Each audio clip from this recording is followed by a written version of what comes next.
Baltimore has a fascinating history. Baltimore has been a real centerpiece of American history. Baltimore was vibrant. People lived together in the same neighborhoods, and so there was not a big class division. So they went to school together, they worshiped together, they lived together. That's how Baltimore was known.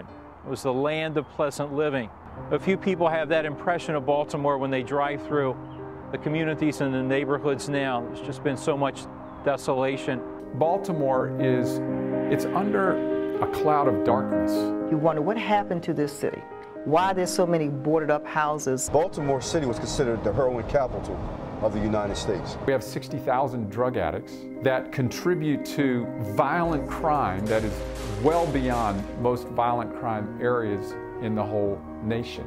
There wasn't being enough done by leadership to offset the problem of the way our streets were being played with drug trafficking.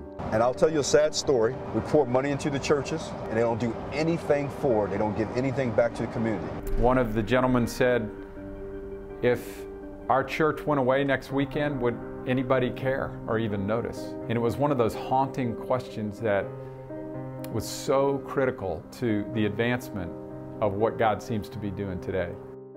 2006, we had a retreat where representation from all 5 areas all came together along with the city to just seek God's face and to say, Lord, what would you have for us? We heard him say 2 very simple things. He said, I want you to raise the level of prayer, and I want you to do compassionate acts of service together, and then saturate an area with that. Can you imagine what would happen if all the churches of the region came together and began to pray and to serve together? And we looked at the region as the 5 counties that surround Baltimore City and the city. The city was so central to what was going to be happening spiritually and otherwise in all of our communities. What would it look like if the Spirit of God truly began to move throughout an entire community, touching every home, every street, every neighborhood? You really can't grow as a Christian without being engaged meaningfully in service. And as people have done that, if they'll just risk it and step out the first time and do it, what we find is they are changed through the process of trying to serve somebody else. This is a very exciting time to see the churches come together, the community come together, city and county, seeing different people of different faiths, but of one God. I'm just excited.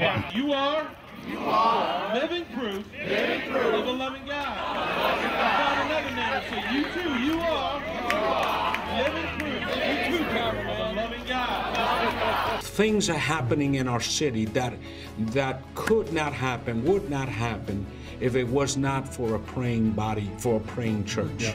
We have the good news of the gospel.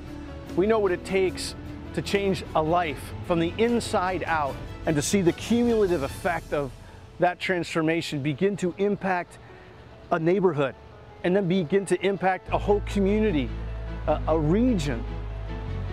That's God's heart.